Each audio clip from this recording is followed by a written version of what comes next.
começando mais uma edição do webjornal Pecinha é a Vovozinha, especializado em notícias sobre o teatro para crianças e jovens. Os destaques de hoje são: em São Paulo, público dentro de tendas e atores em espaço aberto. É o teatro presencial arranjando um jeito de começar sua retomada.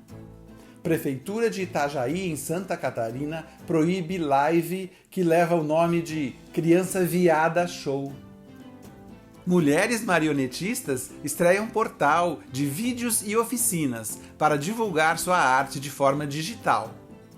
Enquanto não começa, o Festival de Teatro Infantil de Belo Horizonte, o FENAP, divulga em suas redes uma atraente ação de identidade visual feita de monstrinhos coloridos.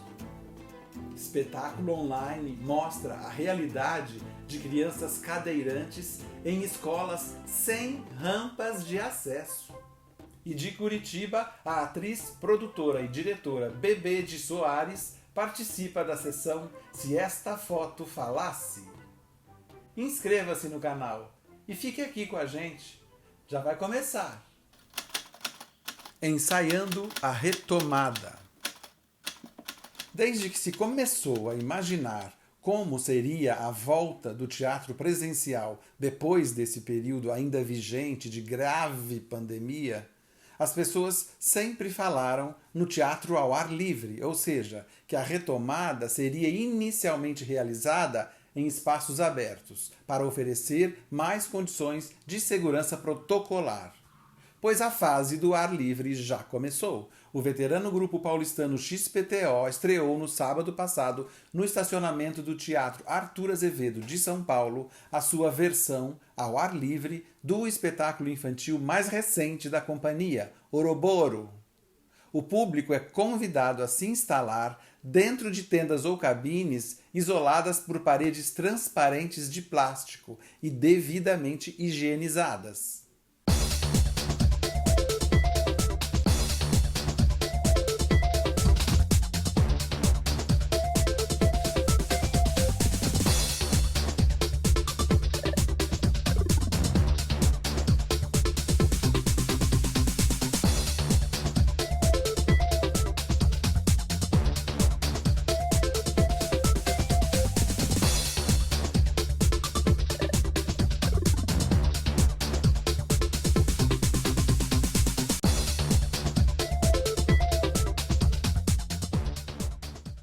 É o que eu digo aqui em cada edição do nosso webjornal.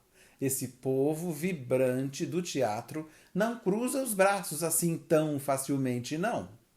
Criatividade para vencer a adversidade, sempre. Que venham, então, os teatros em cabines. Convidamos o diretor do XPTO, Osvaldo Gabrielli, para vir aqui explicar para a gente todos os detalhes dessa aventura teatral fora de casa.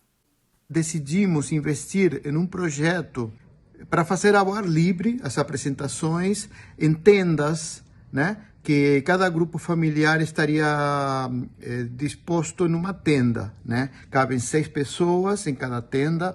Então a gente conseguiu montar 7 tendas e também o espaço para o músico também, que tem que estar coberto. Na verdade, seria quase como uma apresentação experimental. E como o público reagiu e se comportou nas tendas? Foi muito bacana porque o público aceitou muito bem. É um esquema onde as paredes laterais das tendas são de plástico transparente, né? Uma tenda fica do lado da outra, criando uma espécie de um semicírculo, né? Uma semi-arena.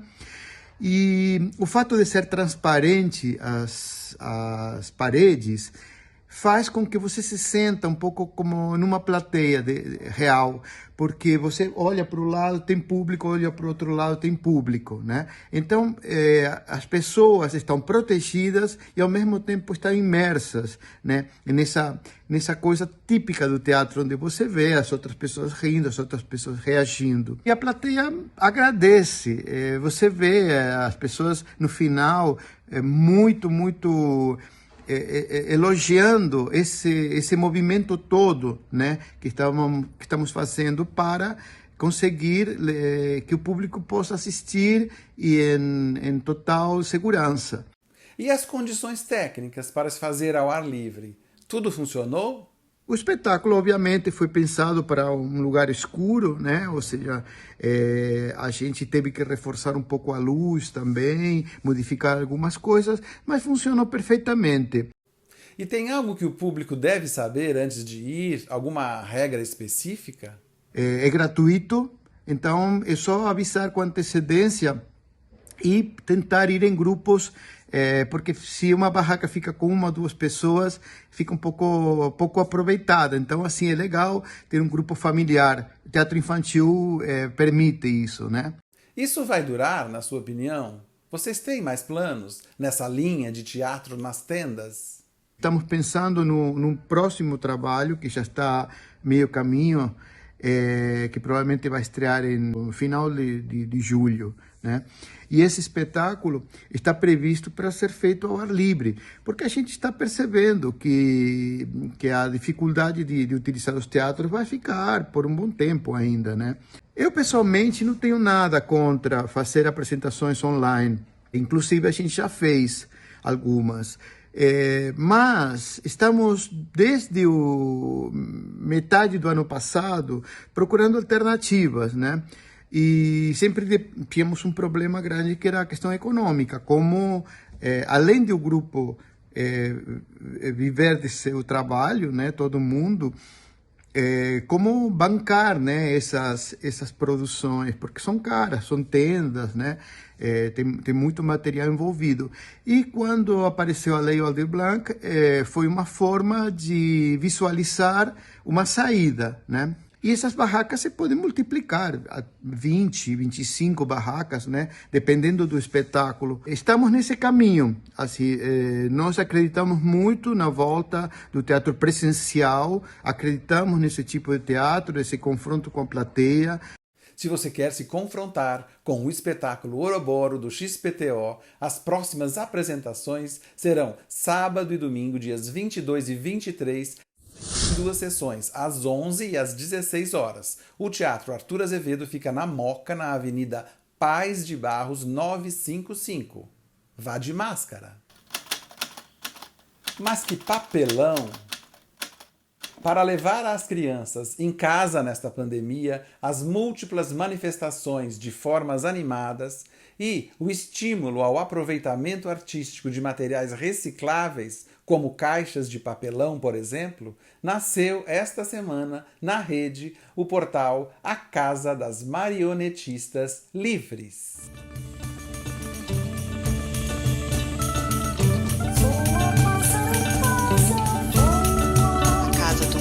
Casa na floresta. Terra, casa plantada. Caracol soa a casa. A casa que eu habito é o meu corpo. A casa. Infinitas casas.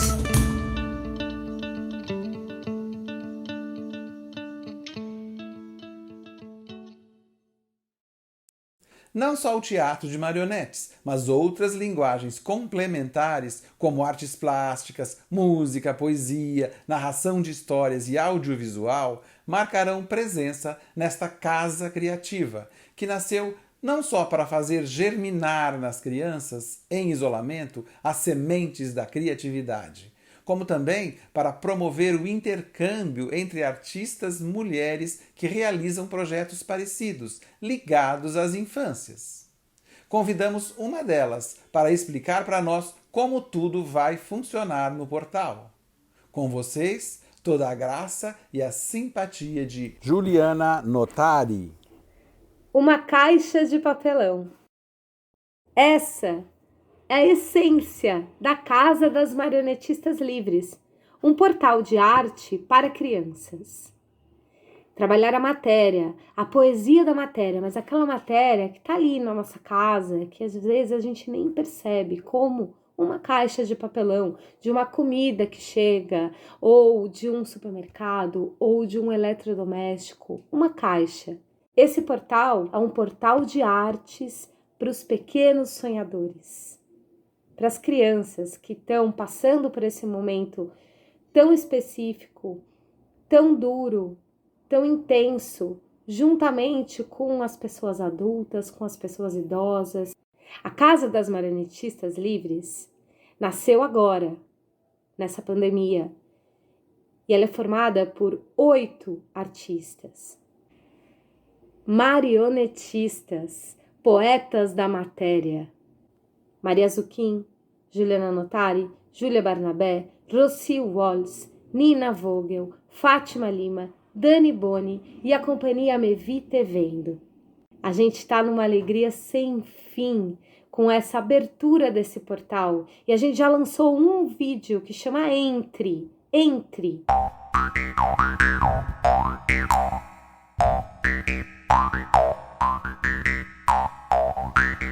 Entre.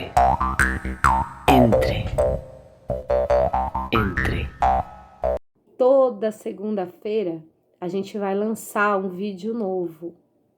Toda segunda-feira às 17 horas, lá no nosso canal do YouTube e também lá no nosso site.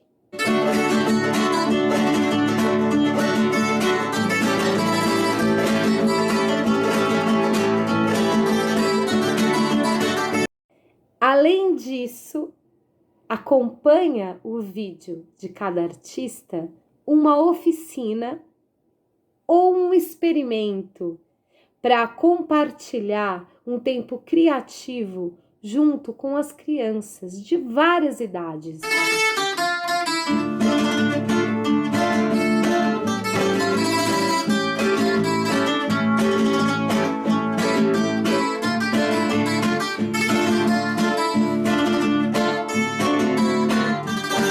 E se você é professor, professora, educadora, gestora de algum lugar de ensino, entre em contato com a gente, porque a gente quer chegar nas crianças de escola pública, nessas que estão em casa, que estão esperando com muita paciência e com muita esperança esse momento passar.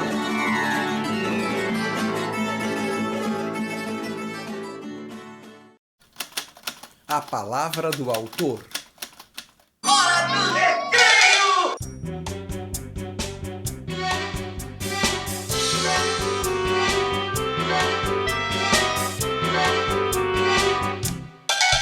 Na escola de Guilherme, um menino cadeirante, não há rampas de acesso ao pátio, de tal forma que todas as crianças descem para o recreio, menos ele.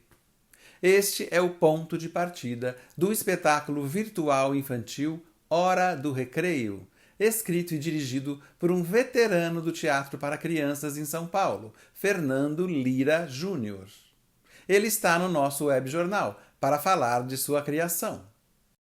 Eu tive a ideia de escrever o texto A Hora do Recreio assistindo uma palestra sobre a vida de um cadeirante na cidade de São Paulo. Eu pensei, eu tenho que escrever alguma coisa para criança falando sobre os cadeirantes. Fiz muitas pesquisas até que cheguei no Guilherme, um garoto de 10 anos que me contou como era a sua vida na escola. Pronto, esse era o ponto de partida para eu começar a escrever esse texto. E ali eu pude colocar muitas brincadeiras, já que ele fica sozinho numa sala de aula. Eu tinha que transformar aquele espaço num parque de diversões. Ele tinha que brincar muito, transformando uma meia num cachorro. Ele transformou também um lápis num foguete. A maçã que ele ia comer se transformou num grande planeta. E o livro, que virou sabe o quê? Uma caverna que desmorona em cima de um dinossauro. Essas histórias eu criei, claro, mas o Guilherme me deu o grande ponto de partida. E principalmente ele me ensinou como é difícil ser cadeirante. Imagina só que até a data de hoje existem locais, escolas e outros espaços onde o cadeirante não pode chegar. Isso é um absurdo, porque não tem a rampa. Temos que lutar junto com eles para que todos cheguem em todos os espaços. Afinal, todos somos iguais. Foi isso que eu pensei. Essa foi a minha maior dificuldade, ver essa tristeza que ainda acontece. Mas olha, eu gostei muito de escrever A Hora do Recreio porque eu pude mostrar que todas as crianças merecem ser tratadas iguais. Assista. Valeu, Fernando. Recado muito bem dado. Sabem com quem o menino Guilherme, interpretado pelo ator Luciano Brandão, também brinca na sala de aula? Com um inseparável amigo, Barbosa, a caveira da aula de ciências. Hora do Recreio estreia de forma online neste sábado, dia 22 de maio, e fica em cartaz até o dia 30, sempre sábados 16 e domingos 11 e 16 horas.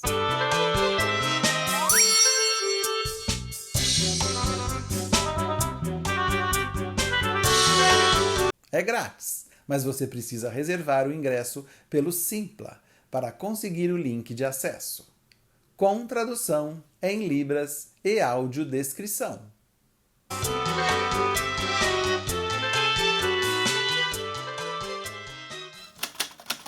Monstros BH. Realizar um festival de teatro exige de seus organizadores um longo período prévio de muito trabalho, até que a primeira atração desponte no palco ou, nestes tempos, até que apareça nas telas, telinhas e telões em formato audiovisual. Nesta semana, por exemplo, uma ação de marketing nas redes sociais começou a divulgar a identidade visual do próximo Festival Nacional de Artes para as Infâncias de Belo Horizonte. O FENAP BH será realizado de forma online entre os dias 18 e 26 de junho. A artista, pesquisadora e designer que assina essa identidade visual é Carolina Cândido. Ela foi chamada para dar vida ao pedido dos organizadores da mostra, que fazem parte da mineiríssima Insensata Companhia: criar monstrinhos coloridos. Segundo ela, o grande desafio foi fugir daquela estética infantilizada, produzida frequentemente quando se trata do universo das crianças. Carolina Cândido trabalhou para que suas ilustrações representassem as múltiplas áreas artísticas contempladas pelo festival: teatro, música, dança, circo e artes visuais. Cada um dos monstrinhos dialoga de forma sutil com uma dessas áreas. A artista escolheu fazer desenhos com traço rústico, em técnica de mão livre, com tinta acrílica sobre papel. A paleta de cor, incomum para crianças, é retrô, com tons opacos. Há outras camadas de leitura conceitual na imagem de cada um dos 5 monstrinhos criados por Carolina Cândido, para além de apenas representarem as linguagens artísticas. Portô, por exemplo, o monstro circense, remete também aos idosos, com a intenção de homenagear os veteranos que deram toda a base para as novas gerações usufruírem hoje das artes de forma livre e sólida. Parabéns, Carolina Cândido e Insensata Companhia. Todo esse cuidado e essa criatividade servem de exemplo e de alento a todos nós nesta fase trágica vivida atualmente pela cultura teatral brasileira. Se esta foto falasse. Prosseguimos com nossa sessão memorialística, em que fazemos fotos antigas falarem tudo o que pensam. A convidada de hoje é a atriz, diretora e produtora Bebê de Soares, que no ano 2000, portanto há 21 anos, realizou o intrigante espetáculo Papais e Ovos, no Teatro da FAAP, em São Paulo. Uma peça de estética ousada, completamente fora dos padrões do que se costumava fazer no teatro para crianças. Não sei se é bonito ou se é apenas difícil. Esta era a última fala do espetáculo, sem dúvida anticonvencional, escrito pela holandesa Helen Verburg, com tradução de Bebete Amaral. Pelas lentes de João Caldas Filho, de volta ao ano 2000.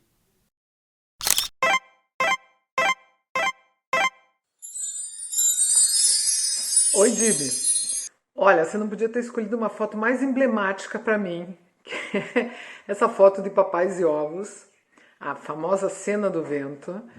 E, na verdade, a primeira coisa que me passa pela cabeça é o meu tempo em São Paulo, quando a gente mudou para lá em 99. E eu não conhecia ninguém de teatro, não tinha nenhum relacionamento ou network, porque eu vinha da dança, eu tinha dançado no Cisne Negro. E eu pensei, essa peça é um bom cartão de visita para mostrar o que a gente faz, o que eu e o Arno fazíamos na Alemanha, e com grande sucesso, premiados e tudo mais, mas eu reconhecia que o perfil do nosso trabalho na Alemanha era talvez um pouco, digamos, polêmico para o Brasil, peças sobre crianças esquizofrênicas ou sobre crianças na guerra. Então eu escolhi essa peça Papais e Ovos, para mim é uma história de amor. Eu disse, essa peça vai ser um grande sucesso. E, na verdade, quer dizer, você sabe, muita gente sabe que foi super difícil toda a história dessa peça. Inclusive, eu acho que você, Dibe, com a tua crítica que você escreveu no Estado de São Paulo, que para mim foi assim uma validação, digo, bom, então não estava tão errada. Uma crítica linda, muito obrigado. E, inclusive, quando você colocou no teu livro, é a peça mais famosa minha que ninguém nunca viu, mas está eternizada no teu livro Pecinha é a Vovozinha. Então é uma peça muito peculiar e foi minha primeira produção com Teatro Quatro Garopas e, claro, muito verdinha em termos de produção. Também a peça em si eu considero, realmente eu amo essa peça, mas tudo em volta eu aprendi muito esses anos todos. Tá.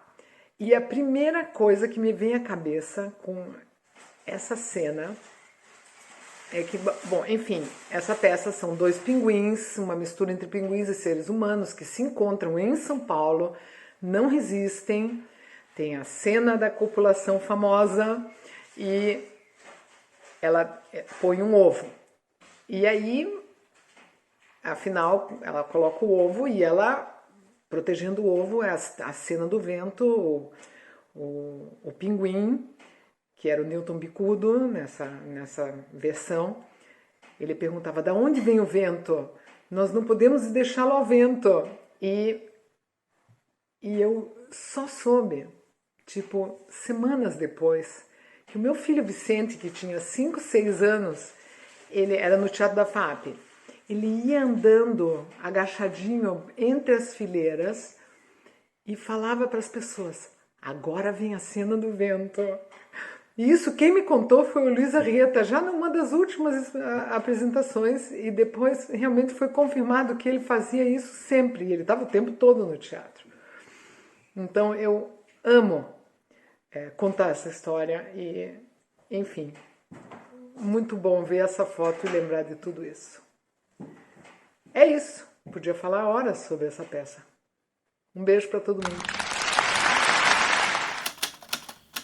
Crianças viadas existem.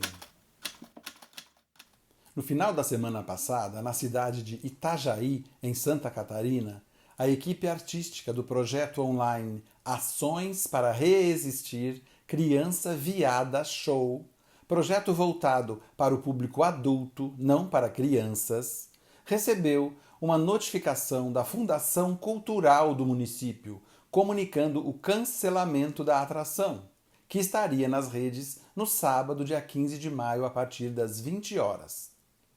A notificação, recebida na sexta, dia 14, ou seja, um dia antes da estreia, estava assinada pelo superintendente Normélio Pedro Weber e alegava que a expressão criança viada causou muita polêmica nas redes sociais durante a divulgação do evento, porque, abre aspas, em tese estava ferindo dispositivos do Estatuto da Criança e da Adolescência, o qual prevê a proteção integral da criança e do adolescente, fecha aspas.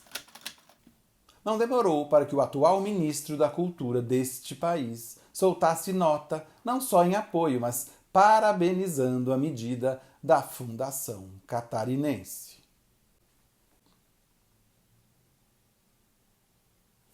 Então vamos lá. Criança Viada Show, criado pelo ator e diretor Daniel Oliveto, é um projeto de podcast e vídeos em que artistas homossexuais de Santa Catarina fariam inicialmente uma live chamada de Roda Bicha, em que falariam sobre suas memórias de infância como homens LGBTQIA+. Em nota de esclarecimento enviada ao público, a equipe escreveu, abre aspas, o projeto foi feito por e para adultos, nunca tendo sido dito nada diferente disso na sua fase de divulgação, fecha aspas. Na nota, eles também esclareceram que criança viada é um termo que se tornou muito popular a partir de 2004 na figura do ativista Irã Giusti, de São Paulo. Irã criou um blog em que divulga a experiência de homens gays durante a infância e a adolescência, discutindo o bullying sofrido por crianças homossexuais. A equipe contesta a forma arbitrária com que o cancelamento foi feito e as conclusões equivocadas da Fundação Cultural de Itajaí acerca de violações dos direitos das crianças.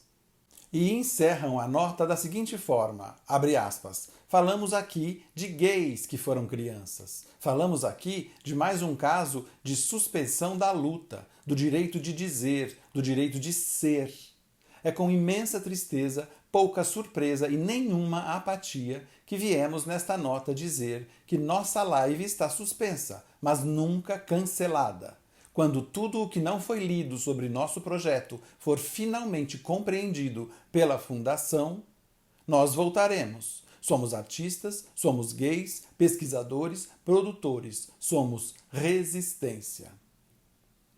Esse lamentável episódio me lembra uma frase que volta e meia circula pelas redes, atribuída ao jornalista brasileiro Leonardo Sakamoto.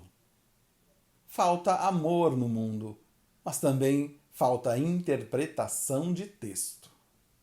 Mas é claro que é muito mais do que isso. O projeto foi incompreendido, mas claramente foi vítima não só da ignorância na leitura das propostas, mas também de intolerância, preconceito e homofobia. Fica aqui a solidariedade de Pecinha é a Vovozinha, a equipe de Criança Viada Show. Crianças viadas existem. Acolha, defenda, respeite. Por hoje é isso. Encerramos esta edição exibindo, em apoio aos artistas homossexuais censurados em Santa Catarina, um vídeo muito viralizado nas redes há 2 anos com a dança incrível do garoto Bobby Ray, hoje com 7 anos de idade. Tommy Faulkner, pai de Bobby, criou um canal no YouTube só para mostrar com muito orgulho os vídeos de seu garoto feliz. Criança é para ser feliz, do jeito que quiser. Tchau!